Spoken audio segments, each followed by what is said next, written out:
Hi there! The following video has been written and created without the use of AI. Please support your human content creators by liking the video and commenting something down below. I promise I read every single comment that you write me. And leave a sub if you enjoy it. Thank you! Wow. You stopped, and so did the others. The elevator had descended deeper than it normally did. Dandy did say that there were floors long unexplored, that not even he knew their purpose or layout of. Lights spilled in from the elevator, sickly and gold and too dim to trust. You stepped forward first, your jester's shoes squeaking on the grimy metal floor. Goob came next, then Shrimpo, and Astro took the longest. He peeked out from behind Goob's shoulder, eye wide, mouth shut. No one said anything for a moment because what stood before you wasn't a hallway, wasn't a lobby. It wasn't anything you had expected. It was a world, a forgotten world. An underground amusement park. Huge. Impossibly so. The ceiling stretched so far above it, blurred into blackness. Panels meant to mimic stars blinked in and out. Some hung down on wires, others flickered like dying insects. Fake clouds spun on rusted axles, creaking softly as if they were sighing. Below the skeleton of joy that was the carnival. Roller coasters twisted through beams like broken ribs. The cars swayed in place, still full of screams. Ferris wheel stood far in the distance. Crooked, tilting, cars swing like pendulums as it eternally swung. As it eternally moved. Popcorn booths leaned sideways, their windows shattered. A forgotten plush toy slumped over the counter. A carousel half-lit, its horses crumbling at the edges, one missing its head. There was music, slow and warped, somewhere deep inside the park still playing. A jingle dragging through dust. Goob sniffed the air. Smells like licorice. You didn't answer. You just stared. The floor below was tiled and cracked, moss-strewn patterns between their edges. Steam hissed from broken pipes. And somewhere far off a cable snapped. Sounded like something screaming underwater before crashing to the floor. A sign of danger. Shrimpo tilted his head. He didn't finish and then sighed. No, actually, I don't hate this. It's actually pretty cool. Astro raised a finger, pointing ahead. The stars, they're broken, he said, as if that was the first thing that fell onto his eye. You tilted your head, the bells on your head jingling. Your mouth curled into something that was not quite a smile. The park, it didn't feel any dead. It just felt asleep, waiting for the next show to begin. Seems like you and your friends were the main attraction. The elevator behind you, ding, started to close. The four of you turned to face the now closed metal door. That's our starting bell, muttered Astro. I hate starting bells. You ended up splitting up, of course. This was the biggest floor you had ever seen. You were a jester toon by the name of Chuckles, dressed in a blue and purple clown suit. You had white skin and a big red round nose that squeaked. On your head, you wore a jester hat in the same style and color as your main outfit, that just barely allowed strands of black hair to poke out beneath. On your hands, you wore silly purple gloves. You weren't a physically strong toon, sure, but you were fast. You could hide like no one else due to your body being quite elastic. You had a trusting personality and liked to see yourself as the mom of the group. A trait common with Chuckles toons. You were put with Shrimpo, though considering his gaze was transfixed on the rusted attractions seemed to be an indicator that perhaps he would be a little more pleasant today. So for now you didn't mind. He had already rushed forward energetically, almost though, considering Shrimpo's general low speed, he wasn't far. Seems like he went straight ahead into the middle or southern side of the park. Here, the park opened like a wound. The turnstiles were gone, so were the fences. Instead, warped concrete parted into a sluggish path, painted lines half swallowed by creeping mildew. Metal bones of signage arced overhead, bent and rust dripped. The messages longed to soft in rain. Their messages long dissolved. Here, the carnival had tried to build comfort, food, shelter, warmth, but none of that remained now. Steam once danced above these stalls, the smells of butter and caramel clinging to children's clothes, cheap plush toys, and lovers' scarves. Now it reeked. Sweetness turned sour. Something between grease and breath. You stepped forward carefully, your shoes making wet sounds against tiles that were no longer tiles, just colorless sponges under your weight. Shrimpo waited for you, his face neutral, though considering he usually wore a frown, this could almost count as a smile. Arms were tied to his chest. His shrimp head twitched now and then, cartoon eyes trying not to widen too far. To your left, a popcorn machine lay sideways, its glass shattered into a million little flakes. The kernels inside had fused into a mass of pale foam, glistening under black mold. To the right, a churro cart slumped into the dirt, wheels long buried. The heat lamp above it buzzed with no power, spinning slightly in the breeze. Everything looked dusted, like the rust was trying to corrupt it. A single plastic glove dangled from a hook. A few more steps brought you under the remains of a colorful arch. Snack Zone! Zone! Painted in melted neon letters with multiple exclamation symbols as if the sign itself tried to shout right into your ear. The lights here had gone out long ago, but you could still hear something faint. The hum of nostalgia trying to restart itself. You could hear it, yes. A distinct sound. Came from nowhere. Not from speakers, not from people, not from wires that hadn't carried power in decades. Strange. Something crackled overhead, and you both flinched. It was just a plastic banner peeling loose, snapping weakly as it fluttered down. A bumper car building yawned wide ahead. The roof sagging, metal beams exposed like ribs. The arena was completely flooded. A dark, unmoving pool, filmy and black. The bumper cars bobbed gently against each other, their surface bubbled and flaking. Wires had once connected them to the ceiling. They were now loose, dangling like marionette strings.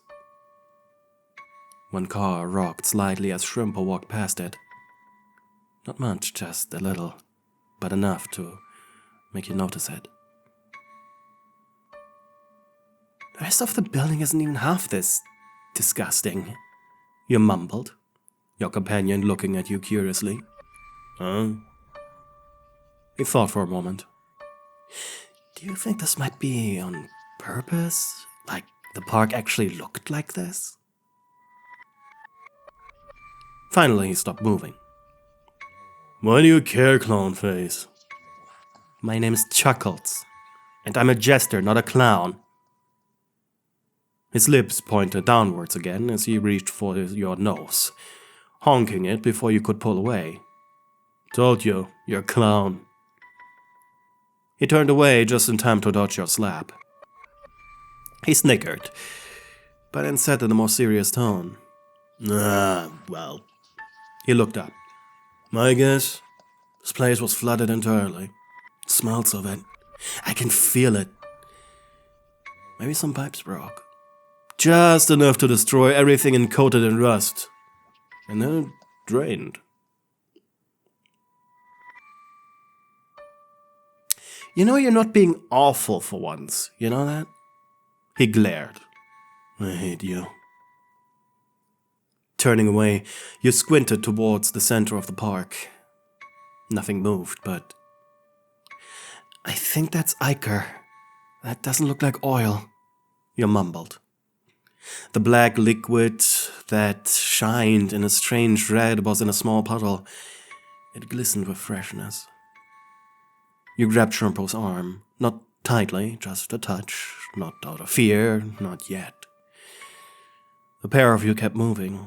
The next path curled past collapsed food carts, grease-stained booths, vending machines cracked in half. Slushy mix hardened into strange amber fossils on the inside of fogged glass.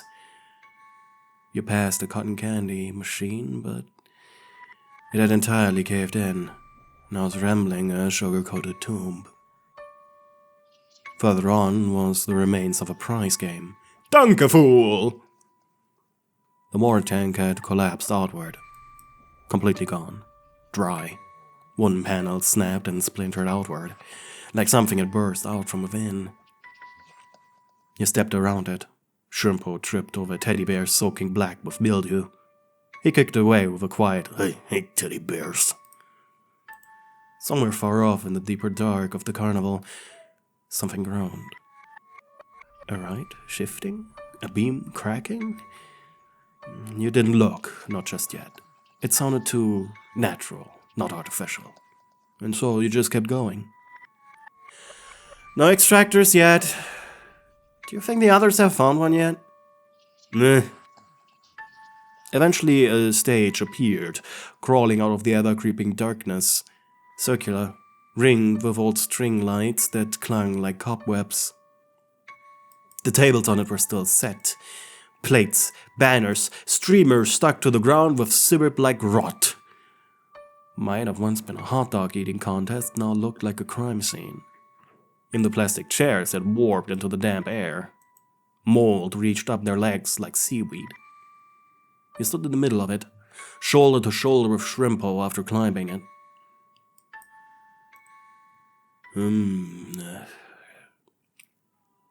I'm feeling something. Do you do that too? Yeah, I feel it too. He blushed. Wait, you do? He looked at you, but you weren't looking at him, and his eyes narrowed, realizing that the two of you weren't talking about the same thing. He had been about to say something that he would have regretted. Truth is, he found this place romantic, and that he wouldn't hate it if the two of you held hands. But you were entirely focused on the silence here. It had a strange depth. Not just the absence of noise, but the kind of quiet that held its breath. Watched you from the corners. Weighed on your chest like the humidity. There was no wind, no birds, no bugs, just the occasional creak and the smell. It was a little sweeter here, come to think of it. I'm all wrong. You weren't being followed, right? Well, not exactly. But you weren't alone either. You could feel it. Deep in your jester's gut. You knew it. And then? Clown, he mumbled. And then he watched as your eyes widened in horror. Placing a hand on his head, causing him to shudder, you forced his head to stare towards the candy vending machine. He didn't have time to be offended by your touch, as he just barely managed to make out a silhouette. Before the candy machine bag stood be someone. You took a step back, while Shrimpo defiantly stared it down. It was a twisted goob. His legs and arms elongated so far that his hands were placed on the ground. He was staring at the both of you. Not yet hunting, it seemed. More curious, if anything. A thick streak of ichor ran down his right eye. Shrimpo, Hey! Shit. I hate being interrupted like this. He jumped off the stage, slowly walking towards the Twisted with his fists. The Twisted mouth slowly began to open. He ran behind the shrimp, wrapping your arms around his hip, pulling him away. Go off me! Interrupting my moment! What moment? The Twisted raised his arms, mouth now a perfect circle, and then he ran. Fuck! Without much hesitation, you pushed Shrimpo around, took his hand, and started sprinting. He gasped, while the Twisted gurgled something that almost sounded like laughter. Seems just like this normal tune counterpart, some Twisted goobs saw their hunting like a game. You ran past the bumper cars, flooded, dripping, and without much thinking, you made a quick turn. Shrimpo instantly realized what you were doing when his eyes fell upon the attraction. Oh no, are you crazy? He shouted angrily, but by the time his protest was ushered, you already jumped into the dark, murky liquid. He saw bubbles for a moment. He looked back. First, he saw the long arms of the Twisted. God damn it, he growled before he too jumped into the abyss. He panicked for a moment as his red shirt became heavy, soaking in the liquid. But at least he could see you now. You had pushed yourself as tightly as you could to the water's bottom. He followed your lead. Both of you tried to produce as little bubbles as possible. Beneath the water, you crawled towards him. His gills began to activate, sucking out the oxygen from the water before pushing out of his mouth. You looked at him. Your eyes were already bloodshot. Being unable to breathe in water took a toll on you already. Exhausted from running. And so, Shrimpo rolled his eyes. Without much struggle, he grabbed your face, shoving it onto yours. He grabbed your face, shoving himself onto yours, breathing air into your lungs as your lips touched. Your eyes widened in surprise. Getting kissed by a Shrimpo of all tunes was something you never expected, while he thoroughly enjoyed it. The entire apocalyptic look of the amusement park had put him into a mood that was only describable as rot-like. As he breathed precious air into your lungs to keep you alive, you both saw the claw of the Twisted goob descend. It just barely brushed the water above your back, missing you only by a single inch. You closed your eyes in fear, but at the same time you felt Shrimpo's warm hands hold you reassuringly under the waves. And then, almost out of instinct, you could feel a small, warm, soft object breathe to your mouth. Shrimpo was gently touching your tongue with his. You opened your eyes, ever so slightly. The tune was in heaven, and you rolled your eyes. Fine, you accepted it. It was still better than dying.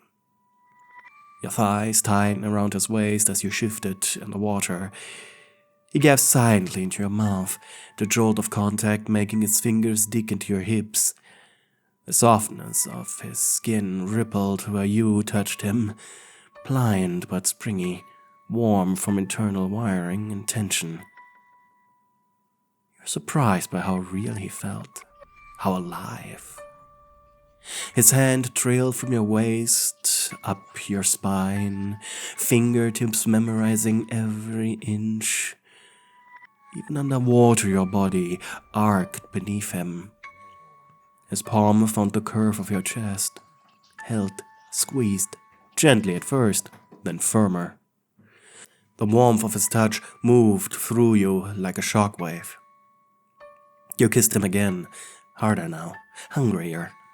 His legs braced against the bottom of the pool, anchoring both of you as he let his other hand roam across your stomach, over your ribs, down to your thighs.